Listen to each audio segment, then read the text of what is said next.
नमस्कार दोस्तों,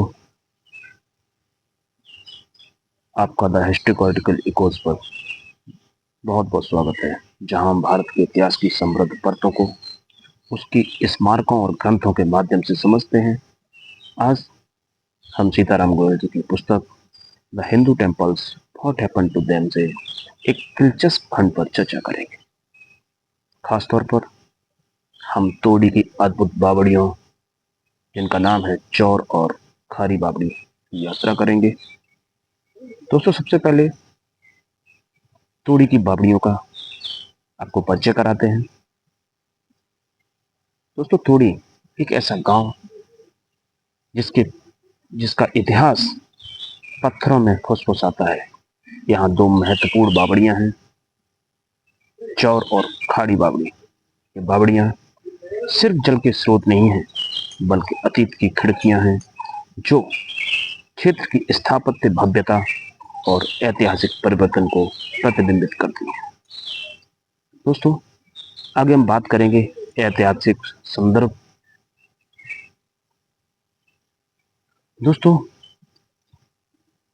जैसा कि गोयल जी ने पुस्तक में उल्लेख किया है, ये बावड़ियां प्राचीन हिंदू संरचनाएं प्रतीत होती हैं, जिन्हें बाद में मुसलमानों द्वारा मरम्मत या पुनर्निर्मित किया गया था।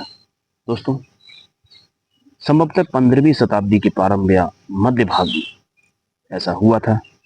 हिंदुओं और इस्लामी स्थापत्य तत्वों का यह मिश्रण सांस्कृतिक समागम और परिवर्तन की कहानी बताता है। दोस्तों, ये सांस्कृतिक परिवर्तन उस वक्त हुआ जब ये दोनों सभ्यताएं एक दूसरे से टकरा रही थी।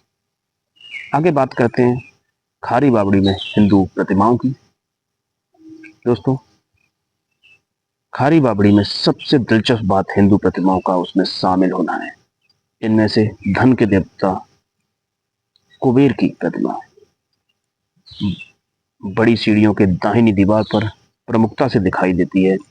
यह प्रतिमा इस संरचना में शामिल है जो मुसलमानों के हाथों पुनर्निर्मित की गई है, जो हमारे इतिहास की जटिल परतों की गवाही देती है। दोस्तों, अब बात करेंगे विश्लेषण और महत्व की। गोयल जी की पुस्तक the Hindu temples what happened to them का विश्लेषण इन संरचनाओं के सूक्ष्म इतिहास को उजागर करता है। ये बावड़ियां हिंदू विरासत की शारीरिक प्रतिमान हैं, जो परिवर्तनों और पुनर्निर्माण की अवधि में ही बनी। ये हमें भारत के ऐतिहासिक परिदृश्य को आकार देने वाले सांस्कृतिक और धार्मिक समागम की याद दिलाती हैं।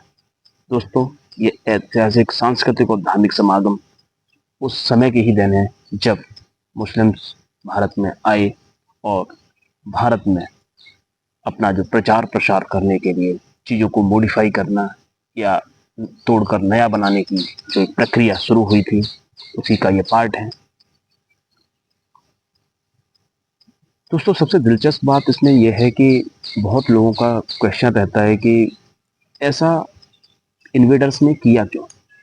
दोस्तों, जिनके जो एक धन की लालसा में ही तो भारत आए थे, तो वो कहाँ से नए इमारतें और दूसरी चीजें बनवा सकते थे।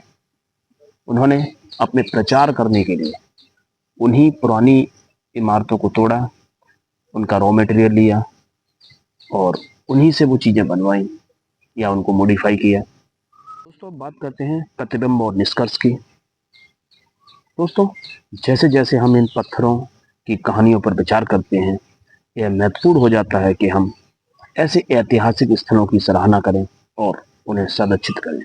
ये सिर्फ अतीत के अवशेष ही नहीं है, बल्कि हमारी सामूहिक विरासत के सक्रिय कहानीकार भी हैं। ये जो कि आज भी हैं और आज भी अपनी कहानी बखूबी बता रहे हैं।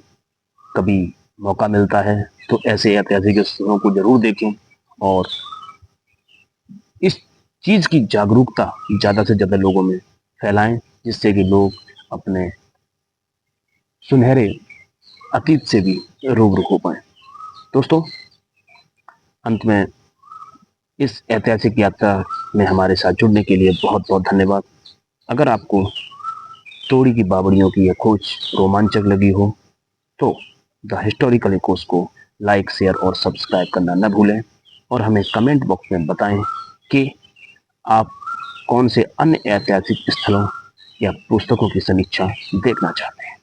तब तक अतीत की गूंज को खोजते रहें। जय हिंद, ख्याल रखिए, खुश रहिए।